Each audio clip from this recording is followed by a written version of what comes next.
Hello, everyone. Welcome to another awesome day of FileMaker Training. I'm Richard Carlton, creator of FMTrain.tv, where every day at this time slot, 1 o'clock Pacific time, for about an hour, plus or minus, we are talking about the FileMaker platform and the great things we can do with it to help the organizations that we are involved with, whether we work there, it's a business, it's a job, it's a volunteer effort, it's a nonprofit rescue where you rescue animals from the clutches of bad people or something or whatever, or people who have too many cats or dogs. FileMaker is used everywhere. So I hit the button, upcoming schedule will come up momentarily. Today is data migration tool. We're going to be covering that. I haven't played with this in about a year.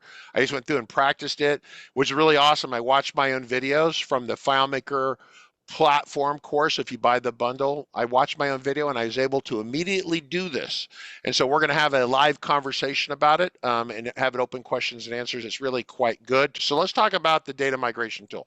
So there's this link right here in the data migration tool. So let me frame this real quick for you. So in the world of FileMaker historically, and the data migration tool came out, when did it come out? It came out for FileMaker 19 was the first version of this. For you to migrate data from file A to file B, you had to script a bunch of import script steps. So import out of this table, it would go very slowly, then import out of this table, go very slowly. And to import a big database with, like I say, a gigabyte of data, you could take all weekend, and that's assuming everything worked perfectly. And so what Claris did is that the engineers at Claris, specifically Clay Mackel and a couple of people, went, well, if we could simplify some of the rules about how we move data across and make some generalizations, and if we could put some guardrails on what the developer's allowed to do, we could do a migration tool for them that would be really fast. So to frame it, say like you have a copy starting point with 2 gigs of data, and for you to script the import, super slow, single-threaded process in FileMaker, because FileMaker Pro is really single-threaded. It does one thing at a time. It doesn't do a lot of things in parallel. So if you have a computer with lots of processors, like I have 20 cores of awesomeness under my computer, FileMaker uses 1 core or 2 cores if you're lucky. Pro. Server uses more, but we use Pro to do the import. So Claris said, well, how about we build a tool for you? And what the engineering team did is they did an in-run around the marketing department, and which was that if they didn't build an interface to it where no one in marketing would ever look at it and want to use it, then they didn't have to build an interface and have marketing muck it up for them, if that makes any sense. And they didn't have to go through an approval process. They just kind of built it. And so what we have is this data migration tool, which is essentially a command line tool. There are some third-party wrapper apps that make it simpler. We'll cover those towards the end of the conversation. But the idea is that you have your file that you've been working on. So this gets back to this idea of this. Rick Kalman's been working on this lifecycle management conversation with a FileMaker app. So lifecycle management is all about you have an idea. Brooks has an idea. We're going to build a system that manages manufacturing of furniture, okay? And so you start doing design work and planning work, and you talk to people at the company, and you find out what they need, blah, blah, blah. And then you do some planning, you start building it, and you do testing, and then you get version 1 out the door, and then there's version 2, and then version 3. And so lifecycle management is that entire process. And the process is how to move from, say, version 1 to version 2. Well, so a lot of FileMaker developers, myself included, if we're not making super invasive kind of like cutting it open with like a scalpel, it's like, if I go to Ken, hot air balloon Ken, and I say, Ken, you've got a wart on your arm, let me cut it off. So I rip out my knife. I've done this before, not the Ken, and I take the knife and I lop off a wart. Okay. That's not really an invasive process. It might sound a little gory to some people who don't like blood, but at the end of the day, put a Band-Aid on it, put something on it, it's fine. But if I try to say Ken he needs a colonoscopy, or we're gonna we're gonna do a bypass surgery on his heart or something, and I'm over there with a knife going, that's a little more serious. The idea with this tool was to give us the ability to not as you're building a solution, is to make it so we can move the data from point A to point B rapidly. And if you're not like super ripping a file apart and completely destroying it, but you're making iterative processes. A lot of us will just work on the live file, like Big Valley. Like Margaret and I have worked on Big Valley, and there's times when we know they're really working on it a lot, so we try to work on their solution on the live file when they're not there. And we always make backups of like the scripts or something so we can roll backwards. However, in big business with lots of money going on, that's not really how they do it. They will have a database, then you'll have the next version of the database that'll be in development, and then you do testing, which is one of the biggest impediments to getting users to move a version forward, is that they don't test. And you have to beat them with a stick to get them to test. You have to waterboard your customer literally just about to get them to test the software, because they would rather chew on tinfoil than test your software. People are easily distracted. So that's kind of the issue. So with FileMaker, because it's so flexible, a lot of us will work on a live file with, and you should be thoughtful about that. But this tool here gives us the ability to have a development tool that the user, or development tool we're working on a new version 2. The customers are still using version 1, our end user using version 1. And then we use this tool to move all the data over rapidly to version 2. Now, the data migration tool, there's a wrapper that makes it easier to operate. But what it does is it just does a bulk transplant. It's like if I carved out the inside of me and then transplanted it to another person, like, oh, I'm going to give you a heart, lung, and brain and everything important transplant. That's what it does. It moves all the data from file A to file B with not a lot of processing in there. We'll talk about this, but that's the idea of what it does. So so Rick Kalman, they're also working from the other angle. So this is the angle of moving the data from file A to file B. Okay, yes, if I bring up this graphic right here, here's file A, and this is, I'm going to move this over here, and it moves the data from it takes the production file, it takes your development file, it takes the data out of here in bulk, it combines it with your development copy, and it kicks out this new migrated file. Okay, now, so this is the idea that you're managing the FMP12 files. Kalman is also working backwards on this, the business or the product lifecycle management of the database, in that that's where the XML2 comes in, which is the Star Trek transporter. You hear me refer to that. That's where, we could take a layout and a couple scripts, like a new report we create, and what we do is we test it over here, then we beam it out. Scotty, beam me up. We beam out that layout and those scripts, and we beam them from file A to file B. So the core file isn't changing, but we're bringing over some upgrades and improvements. That's kind of the more better way most people think about how this would be done. It's like, I'm going to have and then I'm going to patch the main file. And if you're a vertical market application like Scott Kane or some of the other people who build apps, and you want to resell the apps, then you would build a patch that patches the updates for your 5 customers. Now, that's where the deploy software from 360works comes in, the automatic from Todd Geis and that company with Proofgeist.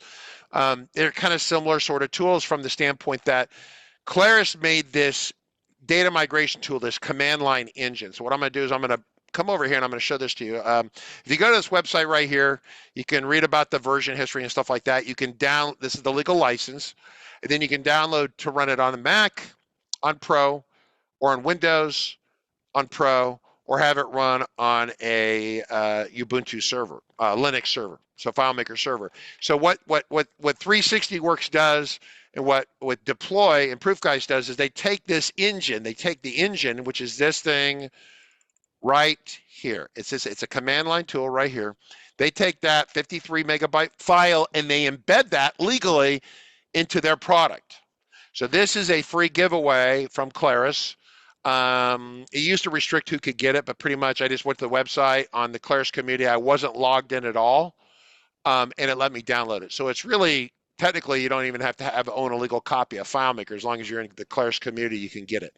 But it's only useful to FileMaker people. So this is the tool that does a bulk move from FMP12 file A to file B. The other process that Claris, that Rick Kalman they're working on, which is not final and not really locked in yet, is this idea that we're going to do the Star Trek transporter. We're going to beam the layout, some fields, the relationships, some scripts, and we're going to move them out of file A into file B. This is where we have a brand new file. We're just going to move the data. Does that make sense, Margaret, to you? Yeah, that makes sense. I was about to ask. It's not like the XML. I don't know. The XML allows you to identify a layout or identify, like say, for example, I'm going to go back over to this graphic over here. So let's talk about this. So this is this is on a FileMaker server A. It could be on the same server. I'll just say server A, server B. This is the copy we're working on. Okay. To update this, so you have a new report. We have a new report from Big Valley Aviation. They want a new report. You build it over here. They're not going to test it, so we test it, and you swear in a stack of Bibles. I solemnly swear, tell the whole truth, nothing but the truth, right? And you're going to that you tested it, okay? Then you say, okay, now I trust this. It's tested. So how I get the new report from here to here? Two ways. One way is that you clone this file out and you run the data migration tool, and it grabs the data from here, the file structure from here, and it combines them together, which is what we're doing today. The other way is for you to identify over here the new report, the new scripts, the new little pieces that you worked on, and you export them out as XML2, Star Trek Transporter. You beam it out of this file and you beam it into this file. You're patching the file, okay? That is not final and it doesn't fully work. Got it. Remember the Star Trek Transporter, I keep saying in emergency, it's great, but you might lose a finger. If you're about to die, and I think most people here, I mean, I'm being serious when I say this, if you're about to die in a tragic crash or something, and I can beam your out of your car, Ken, hot air balloon Ken's about to have a horrible crash. I need to beam one out and everyone else in his balloon out of that, but they might lose a finger or a toe in the process. Ken is going to take that deal every day of the week, I guarantee. He'd rather have 9 fingers or 9 toes and be alive. That's what the tech is on the XML2. It's not done yet. And so it will lop off body parts. And it kind of mostly works, but like I said, it's not done. That's why Rick Kalman came on the show. We talked about this. So what does work today is we take the data out of here, we take the clone of the new updated file, and it combines them together with this. So is that clear? Yes, that makes sense. Any questions from anyone? Not that I see. David has a very specific advanced question that I'm going to catch towards the end, David. So if a new version has an auto enter link field multivalue, the new field will auto enter as it is migrate. Oh, okay. So yeah, let's talk about that when we get there. Yes. I'm pretty sure I know the answer to that. But yes, we're going to talk about this. So first off, so this is a video that's in the training for those of you who purchase and support the channel. Once again, we always tell people it's free live training, but if you want to support the channel with stuff, you would come over here and you would purchase one of these bundles. So you're looking at a screenshot from one of the training videos, right? We talk about this. So, so the idea, and I'm going to run through this real quick, is that this is some sample videos I had over here. I'm going to put these 2 videos in over here. So I've got this is my demo folder for today. So this is the live FileMaker file that say it's running on our server. So to do this, to make this run, we have to shut down the file. And this is where like deploy automates this. So deploy and auto, if you want to pay the money for these companies, they automate the process that you're going to see happen right here. So you take the file, you close it down. So it's no longer being hosted on the server. So here it is. It's 560 megabytes. I could double click it, open it up. It's going to say admin 1, 2, 3, 4. It says, yeah, it's not being shared. It's running locally right here. If I go to accounts, I go to contacts. Say I'm going to come over here and I'm going to go to layout mode, and I'm going to say I have account type over here or account name. So in FM starting point, account is designed to be really an organizational name. So say you don't like to call it account, you want to call it an organizational name. So what I could do is I could come over here and say, well, we're making modifications, and I'm going to come over here to the account name, which is right there, and I'm going to say it's the company name or organizational name or something like that, right? So I change it, and I do some other stuff, okay? So, in fact, actually, I'm screwing this up. Let me discard that. I'm going to do this here. What I'm going to do, before I do it, I'm going to duplicate this file. Okay, there we go. So that way, this one's original, hasn't been messed with. We're going to open this one up, and this is the one that we would be having on for development. So once again, I'm going to go in here. I'm going to put, go to layout mode. I'm going to come over here. I'm going to come over here. Actually, it doesn't even matter. I can show the status toolbar.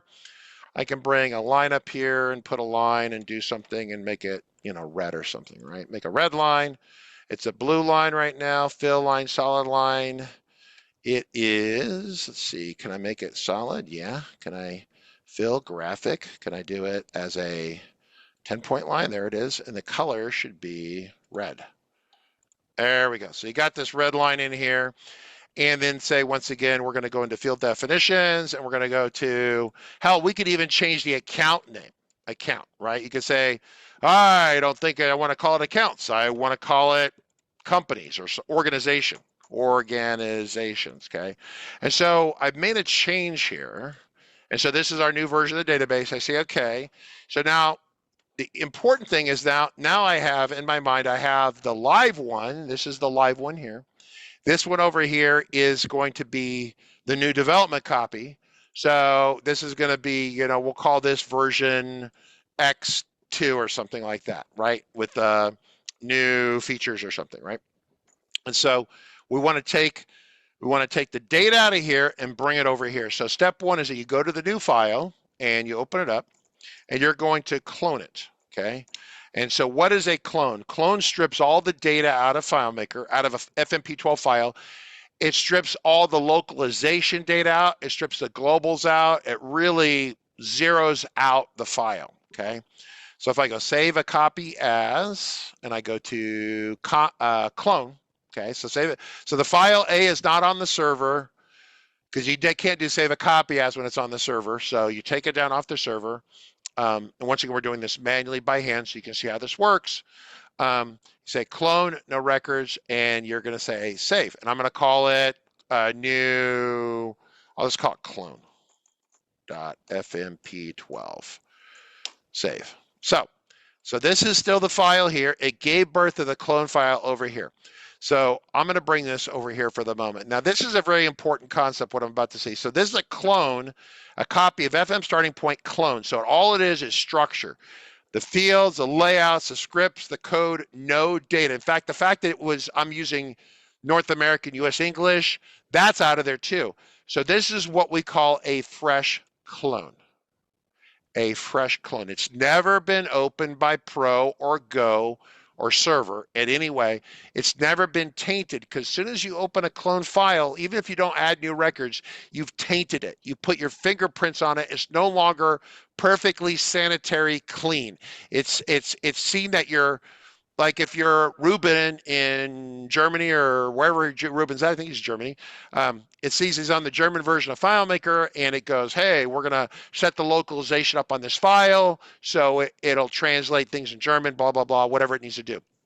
And so FileMaker it starts writing changes to it immediately. So it's a clone from your perspective.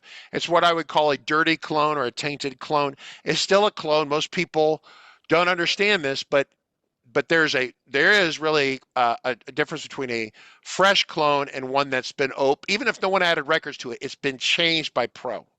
So this process won't work on a dirty clone. It has to be a fresh clone. So if I open it right now and I go into here, this clone is roasted. It's going to fail. So that's all I had to do. Now I close it. That's a dirty clone. It's foobar. Okay, can't use it. So I got to throw it away. I got to do it all over again. And so I got to create a clone again. So once again, this is a manual process. If you pay 360works or Proofgeist, they can set it up on the server so you can just have it automatically handle it for you on the server, which is pretty great. Yeah, Margaret, go ahead. I just had a question if there's a way to make it so a clone strips credentials. That's a setting. In the process, you'll see we're going to discuss the settings you could turn on or off. Got it. Okay. Whether you keep the original accounts and passwords or you use the accounts and passwords that were pre-set up in the clone. That makes sense? So yes. I'm going to run through this once. Then we're going to run through the rules of the road, the variations. Yeah. Yeah. So we'll talk about that first. So towards the end of this, we'll get to because it's custom lists and a couple things a couple parameters you can give it to, change how it operates. So I'm going to say clone, once again, desktop, I'm going to say clone. I'm going to close this one here. There's our new clone. I'm going to put it back in here. So here's how this works, is that I am going to go to the terminal. Once again, on Windows, it'll be slightly different, but largely the same. It's applications, utilities. On the Mac, it's called terminal. And so I'm in the terminal. So this is command line. You're like, yeah, this sucks. I get it. It sucks. But this is basically free for you to use. Once you understand the mechanics of this, then you'll understand how these other tools kind of make it simpler for you. But they're all like various third-party tools, and the quality of the tool may vary, right? If that makes any sense. So I've got the terminal there. It's running right here. I'm going to go ahead and close that. And so what I want to do is, what I did is I followed along in the video, right? I have a video where I kind of did the video. It's called 2424, and it's the actual command line interface. But what I'm going to do is I'm going to come over here, and I'm going to drag the data migration tool over here into this. And then I'm going to hit the return key. And so what it's going to do, it's going to say terminal would like, this is this security pref, terminal would like access to the desktop. Yep. And so it accesses the desktop, and so it brings this up, and I don't know view. Can I? Oh yeah, that will work. Let's try that. Oh, there we go. Okay. Better? Everyone better? Yes? Are we much happier with that? I'm hoping. Yes. Okay, so this is once again, this tool is copyright Claris. This is the version here. You could tell it was born in January, and it's for FileMaker 20.3, okay? And so here is what loosely the command we're going to give it is this, okay? So what we have to do, and I have over here, I have a cheat sheet over here that I can use. This is what I do to make sure the show. This is what the command is going to look like when we're done, okay? When we're done building this, it's going to look like this. You're like, oh, that looks like I totally agree. This looks like this isn't great, okay? But I'm going to walk you through this on how to do this. So first thing we're going to do is I'm going to come over here to the command line. And so there's the command line down there, and I'm going to say I want to put the data migration tool in here. Again, I'm going to drop it right there. And then I'm going to say I need this path to the source file. So I'm going to come down here. It'll let me come down here. I'm going to paste in the path. And then to get the source, what I'm going to do is I'm going to pop a new window, okay, a new terminal window. Here's the short version of this. So once again, I'm going to open up. I wonder if it's because I zoomed in or what happened on that. Let me try it again. So if it's having a moment, so let's try this again. Yeah. Let's try a moment. So I go into apps, I go into terminal in here, and double click it. And so that's where it was last time. So what I'm going to do is I'm going to come over here to the command line and show you what we did. So this is the first part that we put in there is I'm going to leave all this without the carriage returns in here. I'm going to come down here and show you how we built this. So it's the path to the data migration, what I'll call the engine. Then we put the path to the FileMaker source file. Then we put the account. Then we put the password. And then we identify the path to the clone, and then the path to the account, and then the path to the password. So what I want you to do is look at this and tell me if this makes sense. So this is the engine. This is the path to the source file. This is the path to the fresh clone file. Okay. This is the username and password. So and then I tell it to turn on verbose mode. And so all the options that we can put in are listed here. A bunch of these I'm not going to do for now. I did this one here. I didn't do the ear password. There's no ear. We're not using ear. So I left these off. So I did these three here and these three here. Does that make sense? So that's what you have over here. Okay. Yeah, that makes sense. I'm assuming this is going to be a dumb question that you have to do it in this order, right? I would not scramble this up and then have it malfunction unless you're like Jacob Taylor and you love the command line, you love Linux. I wouldn't try to get cute with it. I personally don't have the confidence to do that myself personally. Okay. So what I'm going to do is I'm going to take a look at, I'm going to come back over here and I'm going to attempt. So now that I've done this, so this is the actual command, but this is the one on the computer in there. So it might be a little different, Margaret. So what I'm going to have to do is I have to check it. So I know the username and passwords are the same. I need to make sure that the file names match. Let me go into the, pop a new window. I'm going to say basic new window. I'm going to drag over what I need to have this thing do is drag, this is the command line. This is so that we can have multiple terminal windows open at one time. This is the one right here that we're going to actually run it on, but I need it to generate the path for me because when I look at things, I don't want to have to type the path. The path is the hard drive name and then the folder. It's the hierarchical structure of how things are saved on the computer. That's how computers really work. Even your iPhone, iPad, Android devices work with this. The fact that we have a graphical interface is why Apple and Steve Jobs and Xerox did what they did 25, 30 years ago, right? 30 plus years ago, actually, 35 years ago. They built a graphical interface. So you didn't have to do that. Okay, but engineers, when they're coding, by default will go to this first, then they'll put a graphical, they put lipstick on the pig after the fact. Does that make sense? So here's the source file right here. So I'm gonna drag it and put it over here. I'm gonna copy that. That seems like it's working okay. So I'm gonna come over here and build the, well, I'm gonna come over to this one over here. I'm just gonna put it over here for the moment. So I've got, that's the source file there, but what I need first is the path to this, the engine. So here's another path right here, path to the engine. So there's the path to the engine. So I'm going to copy that. Okay, so here is the command line code that we're going to start putting together. I'm going to come down here, put a couple, okay, we're going to put the, that's the, tells it where the code is to run the engine, okay? Then we want the source path. So then I type, I can come over here, copy that, come down here, and paste source path. Then I, let's see, I need the source path wherever that went. Let me see. You can just drag the source down to the thing again. Yes, I assume. Yeah. I could, but I was afraid it would booger it, and so I put it separately, if that makes sense. Yes. Because I'm the kind of guy, I actually, when I first did this the very first time, 3 or 4 years, 5 years ago, I got to attempt 6 or 7 before it actually worked to get it straight. Because all it takes is a period, one comma to be wrong. This isn't Steve Jobs in a graphical interface. This is hell, okay? And for those of you, some of you don't like this, it's fine, but so there's source path. I'm going to paste, source path right there. I don't need that. See, I just screwed it up. See that? So then you would be boofoo. So I'm going to come over here. There's the source. I'm going to copy this. Come down here. Source path is there. Then I'm going to say, I want the account. Copy of that. Come down here and paste it. The account space admin.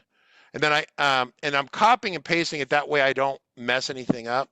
Because remember on these little dashes, there's 2 types of dashes on your computer. There's a minus sign and another one. One of them's smaller, one of them's fatter. Most people can't tell them apart. I don't want to get the wrong one. So I'm just taking whatever dash that is they have there.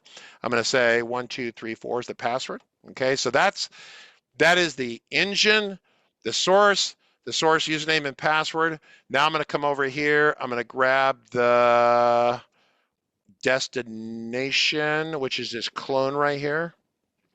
Drag that over here. There's the clone. Okay, great. So, and the idea is I'm building this because if I build it, then all of you, I know you can build it. Okay, does that make sense? So I'm going to come down here. Ooh. Okay, I'm going to say clone path. You see what I just did there? I need a space in between that. Oh, I can't do that. See that?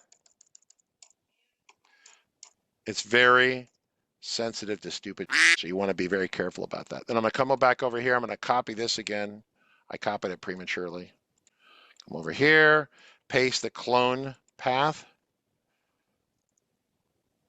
Nope, I don't want to do that. I'm going to go back and delete this. Sorry, I would need a space in there after the command. See, there's no space after the command. So this is why, yeah, right, Margaret? Space, now paste, okay? Then space, and then you want the account, which is admin, and then password. Now the trick is just to see if this is even going to go at all. 1, 2, 3, 4. And I'm going to put dash I'm not going to do anything with the verbose messaging. I'm just going to run this command right here. I'm going to copy this command. I'm going to put it down here at the bottom. So this will be live stream attempt 1. Okay, there it is. Let's see, will it work? 1, 2, 3, return. Invalid account password. So, Doesn't like your password. well, let's take, it was the source or it was the destination? What was it mad about? Invalid source. Doesn't like the source password. Let's see. Is there too many spaces with the source password? No. Oh, well, there's an error in my code right here. I have a source account and source account. See, this is Oh. I'm talking. Oh. This is why I put it in a text editor, right? This is because I am a faulty person. I'm a horribly faulty person. I can't. So I would come over here because I'm in a text editor. I'm going to say this should be P. Was it underscore PW? WD. Copy it again. Okay. So now we're on attempt 2. I'm going to come down here and paste. 1, 2, 3, go. It's processing. And so the computer's probably choking a little bit on the CPU. If you come over here to the CPUs, the core CPU usage, okay, now it's stopped. It just moved 700 megabytes that fast, okay? So Okay. that was it. So if we I come have a back, question. yes. If you change, it's looking at, if you go down and scroll down and like look at the Well, list of what it's doing. before we do it, just look over here. Yes. It created Yes. that file right there for us. Oh, it's called It took migrate. that. It took the data from here, took the structure from here, this fresh clone, and gave us that. That's your new file that you would upload and give to your customer. So what's your question? What does it do when you change table names and it can't map it Okay, directly to a matching table? Okay, so let's talk about the rules. First, let's look through this real quick. Basically, it talks about the tables and the fields. So let's talk about the rules of the road for this thing. So how it works. So that's why I have this graphic right here. I'm going to put this back over here. Excuse me. I'm going to close that for now.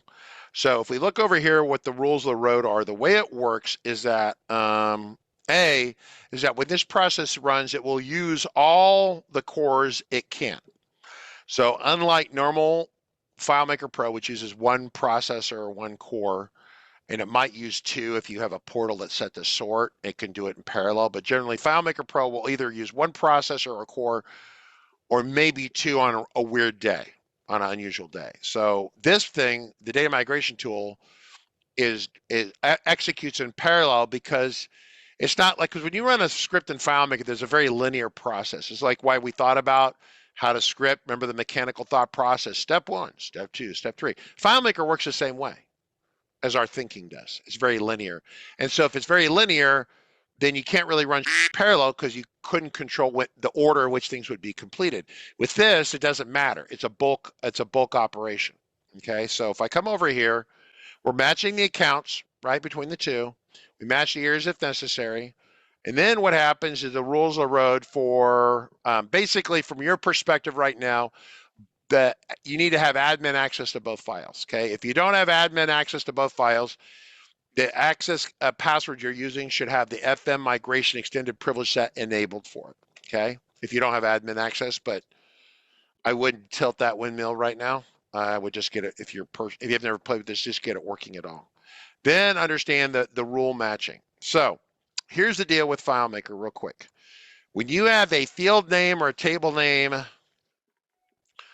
object names, things like that, there's an internal hidden ID on every object's name. That's why you can go into FileMaker and change a field name and don't break generally, right? Like the MBS IDs that you can see with scripts? Scripts have a number. And so you could change the name of the script and FileMaker doesn't care because under the hood, it's connecting everything with the hidden ID. And that's also why when you do web viewers and things like that, those IDs don't matter because FileMaker is like this protected environment. It's like a padded room for people who are learning how to program, right? We run around, we bounce in the wall, we don't hurt ourselves. As soon as you start dealing with real coding like JavaScript and web pages and stuff like that, the padded room goes away and it is sharp edges everywhere, okay? And so FileMaker allows us to rename things and not break technology. Well, so here's the deal. So what it does is that as part of this process, it's going to attempt to lock on by matching the name and ID together. So if the field name is called first name and the ID is 55131, it's going to look for first name and then ID 53131 on the other side. So it's matching both together. And once again, when we're talking about matching, this is a lot when I'm just keeping it lively for everyone, but it's like missile lock, right? You're trying to, yeah, right. You're going to lock onto the other aircraft. And in order to do that, as you're flying, you need to identify the aircraft and get that lock. And so this is the first lock that locks on.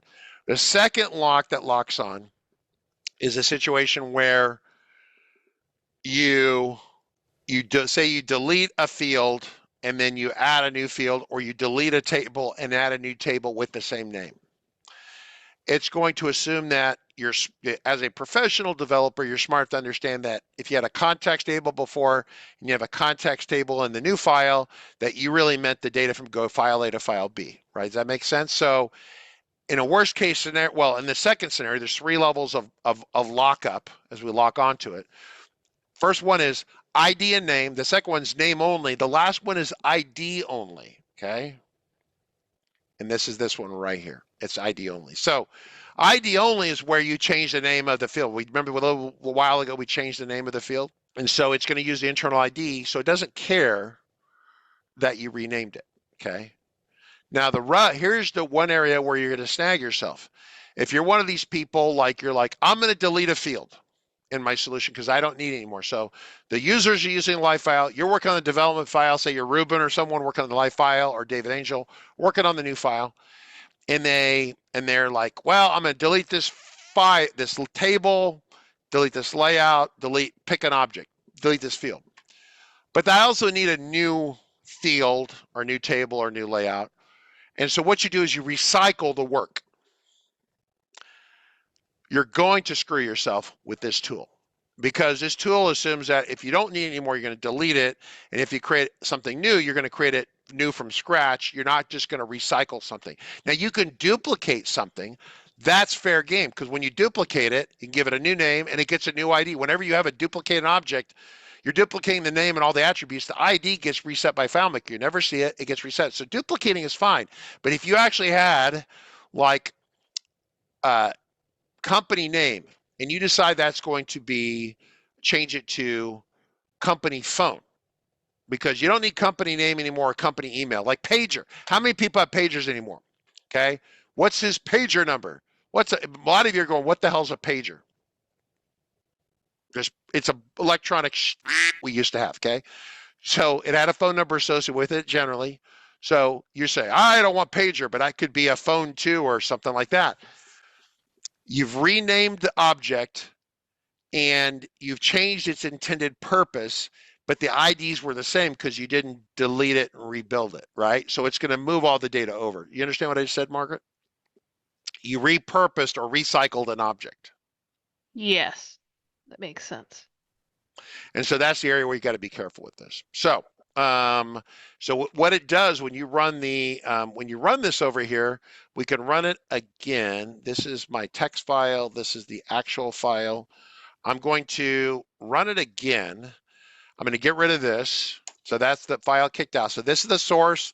This is the clone, and this is, say, the new development one that we were working on. But before we could roll it out, we had to clone it. So this one became this one, and FileMaker, the data migration tool, combines these two together. That makes sense. So let's look at this real quick. One of the things that we can do is ask for verbose mode. Verbose mode is where FileMaker is gonna put a lot of data on the screen. It puts some data in here already, right? It puts some data in here, but it can put more data in here and give us more information. One of the things that it points out is that it tries to do, in the older versions, they would say doing a fast copy or a slower copy. What FileMaker does, if it doesn't have to do a lot of thinking about something, it will do what they call a block copy mode. And that has to do with blocks, literally physical blocks of data that are within a file structure, okay? It's very advanced, don't worry about it, but this block mode is the faster, speedy processing mode, okay? So if I delete a field over here, or I do something like that, it's going to shift gears and go to, it'll shift gears out. The more you change the new file, the more likely it's going to downshift and go slower. Instead of 10 or 20 seconds, maybe it takes a minute. It doesn't matter. It's so much faster than anything else we've ever had. Who gives a shit between a minute or 2 minutes and 30 seconds? Either way, it's a cup of coffee, okay, for the most part. So we're going to come down here, run this again. I'm going to tell it at the end of the command, I'm going to say space dash V for verbose mode. I'm going to try it again. 1, 2, 3, return. And you'll watch the processors up here kind of kick up. And so block copying of expenses. And by the way, notice over here, it does a match on the name and the ID, right? Yes. And then you'll get to the one wherever it was at in here where it'll be only matching on ID. Yeah, it will be matching only on ID somewhere. And where was that at? That was in accounts, right? So yeah. You rechanged accounts to I don't know. Account. Let me see. Audit. Organizations, I think. Yeah, or whatever it was. You'd have to dig in here and find it. So this is verbose mode, okay? So there's standard, kind of a standard logging mode, a verbose mode, and then quiet where it just kind of just does it. And so you can play with all that. But yeah, so it tries to match on name and ID, and then if it can't, it kind of goes from there. It does block copy is the fastest performance mode it will do.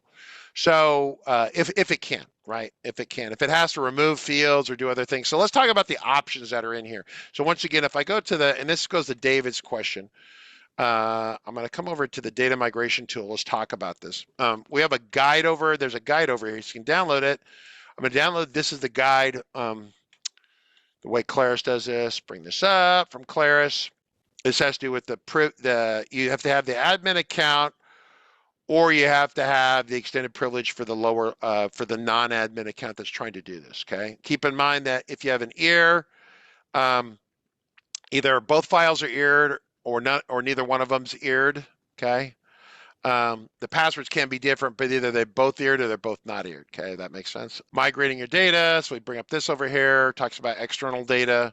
Basically, I don't believe that's much of an issue. Most of the time you just would reattach. Most of the time, if you have a separated container field, you would just, I don't think that's even an issue here with this at all, because you're not migrating the images out of one container to the next, right? Save a copy as, create a clone, blah, blah, blah, where to get the build. Okay, so here are the options right here, the parameters. So we had the path, the account, password, the key, that's the ear key. Once again, this is where Claris Engineering wrote this, but Claris Engineering also refers it to as ear. They should have put that next to it in the documentation. But the engineers are not the ones who generally write the documentation. It's a different group of people down at Claris to do that. Okay, force. If you put .force in there, overwrites the existing target file. So remember I had the file that was called migrated. If you ran it again, it would overwrite that, okay? Here, ignore value list. Uses custom value list from the clone instead of the source.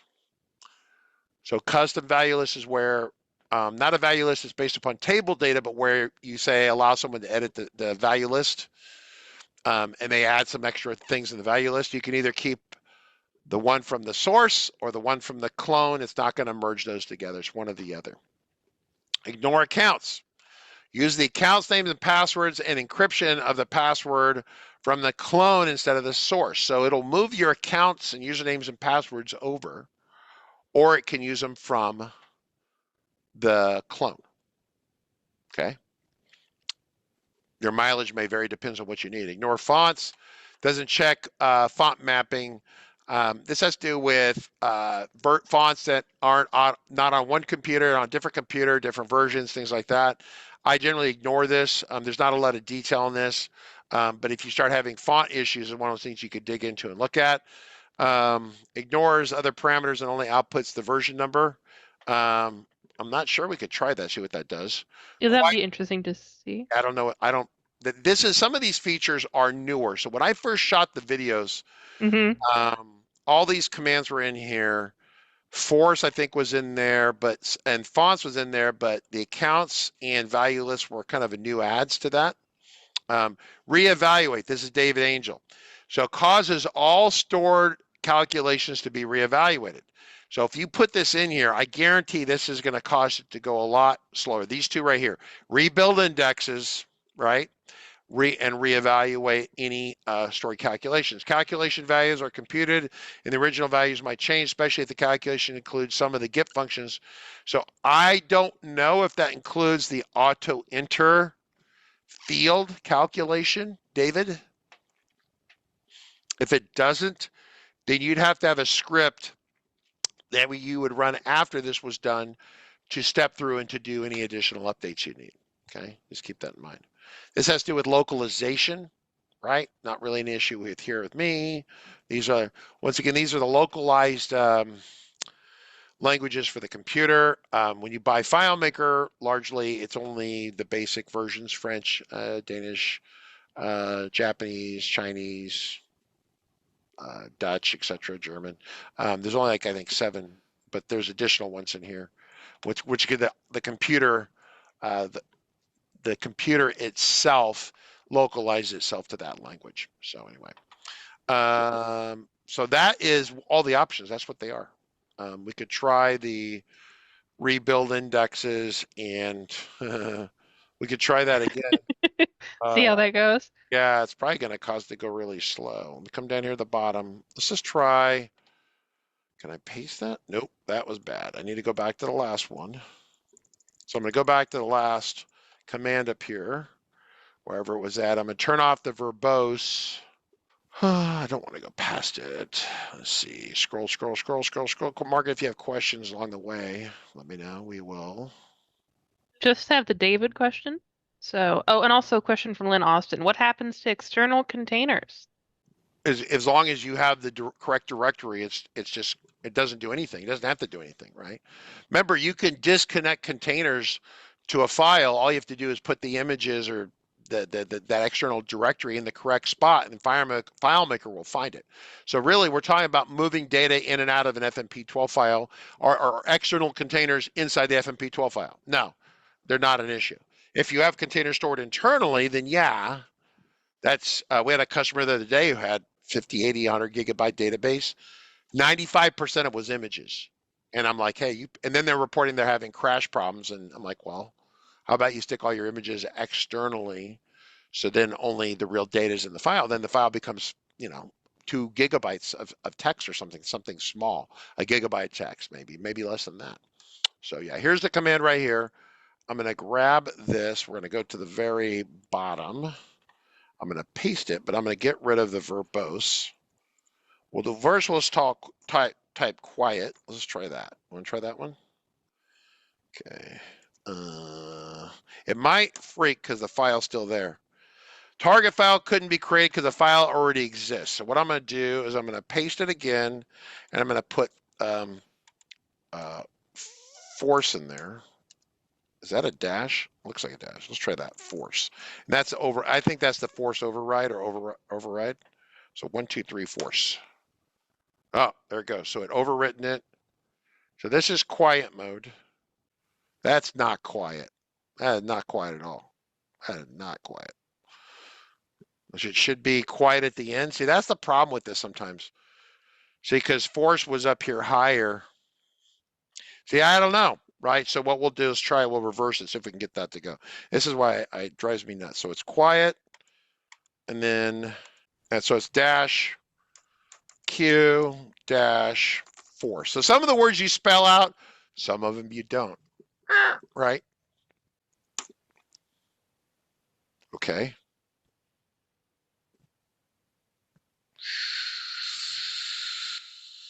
There it is. There, finished. So when you say quiet, it's like super quiet. Okay. And then what was the one? It was version. Is that what we did? Let's try that one. Yes. So let's do version and force. Ignores any other parameters and only outputs the version of the engine. Okay. Literally, it means ignores all these. So it didn't do, it just gave you the version number back. So that makes sense. So by us putting version there, it ignores all the other parameters and just gives us back the version of the engine. Okay. Which means that Claris is always updating this engine for everyone, right? Makes sense. So real quick, we have other questions, Margaret, on this? We have the David question. So David Angel question? yes, about the auto enter. Will it auto enter for fields that have been auto entered? I don't know. No, I addressed it. The answer is if you run the script and you tell it to go quiet, but then you come back over here to the browser and you can say reevaluate. I'd have to run a test on that, right, to see. But then if I do Yeah, like a full-blown test. Yeah. yeah, it's going to be a full blown. I can do quiet with. I probably don't want that. I probably don't want quiet. I probably want. How about just reevaluate? Okay, and it's probably going to choke a giant. Oh, okay, there we go. Oh, okay, hang on. I just screwed that up. So what I'm going to do is I'm going to delete that. I'm going to paste in the previous command with a force on it, right? Yeah. Okay, so it's going to reevaluate all the calculations. And updating the following calculations, running calculations right now. Okay, and its dependence. I have no idea how long this will take.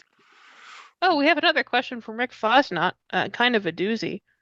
Sorry if this is asked. Will this work if you have an older database configuration? I have 32 interconnected separate databases.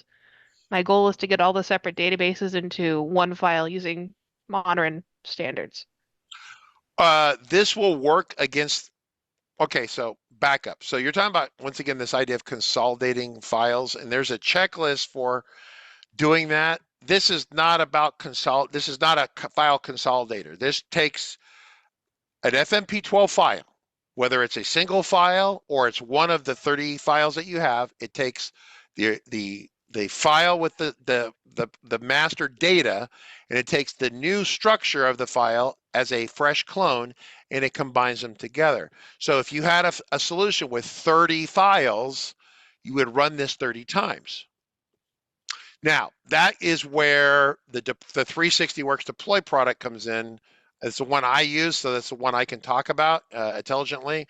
If I go to 360works.com and you go to products, and they have their deploy product right here, they take that engine legally and they glue it into their automation thing. So you take the solution and it takes care of the server. It takes it up and down off the server. It moves it around, fully automatic. It's not cheap. I think the auto is another one, which is even more expensive.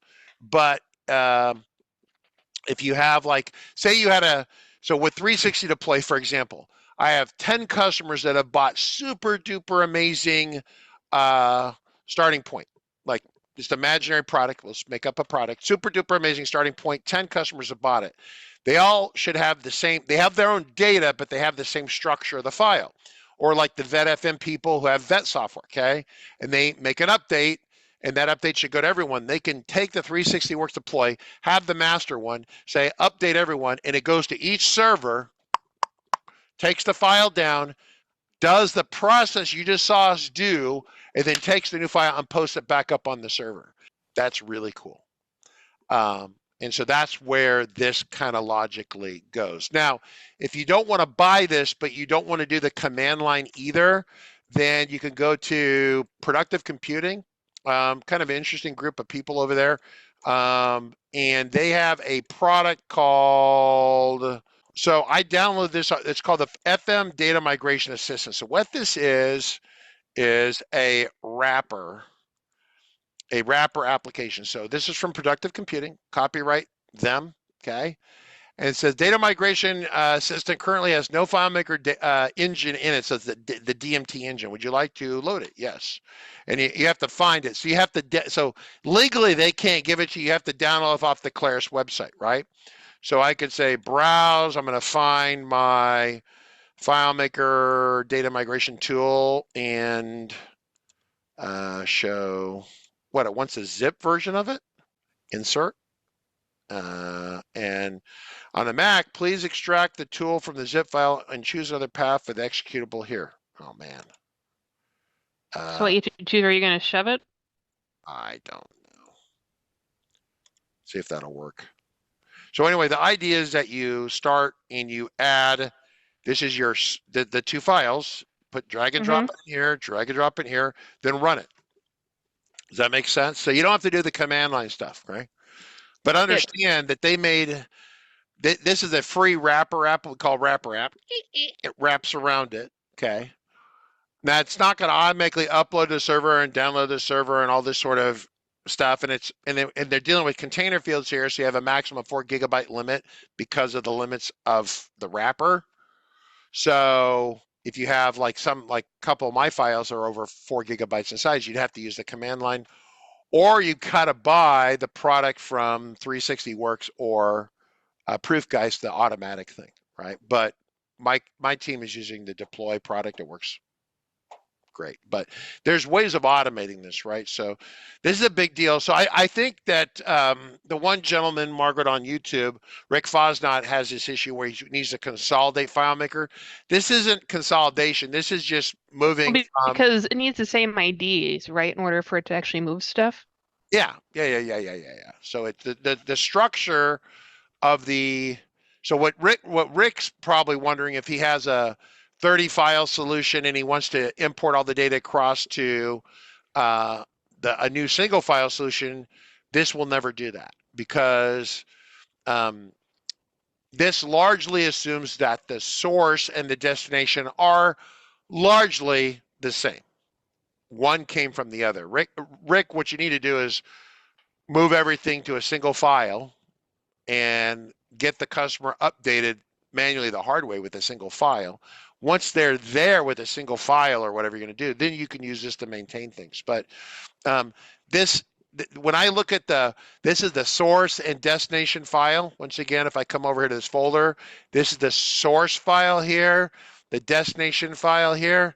These are fairly similar files. You know, like I added a table, I moved some things around, I'm doing normal development type stuff, but I'm not like open heart surgery, ripping body parts off and reattaching cybernetic attachments to it, right? Well, that's what the XML tool is for, right?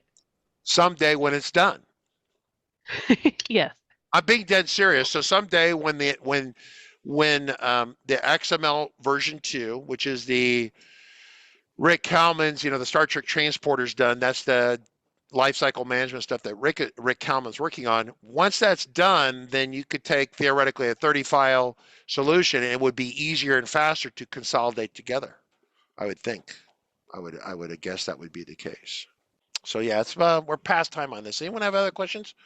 Jacob says you can write your own scripts, PowerShell for mass migration. I've done it. It works well. Okay, once again, mass migration, but it's not a consolidation. Jacob's not talking about a consolidation. So if you have a 30 file solution over here, then it's probably more or less a 30 file solution over here, right? It's not going to be 30 tables and files over here like a FileMaker 5 file, and then a single consolidated version over here. Not going to do that. Absolutely will not do that. It will move the one table it locks onto and it sees. The rest of it. It does not, it's not a file consolidator. Consolidate and migration are two words that people don't necessarily understand, but I'm trying to help define that. So this is a deep topic. I apologize for everyone who's butterflies and bugs. If your head exploded, I do apologize. Other questions from anyone? I'm gonna let Ken finish typing, but Ken's typing. I really like this stream. I always want to know more about this. There you go, Ken. Well, my suggestion is watch the stream. If you bought our training because you support the channel, once again, you go to fmtrain.tv. This is the live upcoming schedule. Go to the bundles, buy the bundles, and you're going to be able to watch the training in detail. The training was done back in FileMaker 19. There's a couple new options in there, right? Like we talked about, but the stuff is the same. It's the same stuff. There's a slightly different, but everything. I watched my own videos, hadn't done it in over a year, and I was able to do it. My first attempt with the command line worked perfectly. Here it didn't because I was rushed and I'm on TV and I'm multitasking in my head. But when I was focused on it, I did it right the first time. So the videos I did are good. At least mine. Well, it's always good to see people mess up real time anyway. Because Yeah, I get that. I get that. I just we'd practice. So yeah, went pretty well. All right, cool. Well, that's it for today. Tomorrow, Margaret, what is tomorrow? Tomorrow is monkey bread. Yes, I think 14.2 is the next release, which means that he has 7,300. Well, I don't know if it's still 300. It might be 400 now. Anyway, that's it for now. Appreciate everyone. We'll catch you tomorrow. Absolutely. Absolutely. Thank you, everyone. Bye.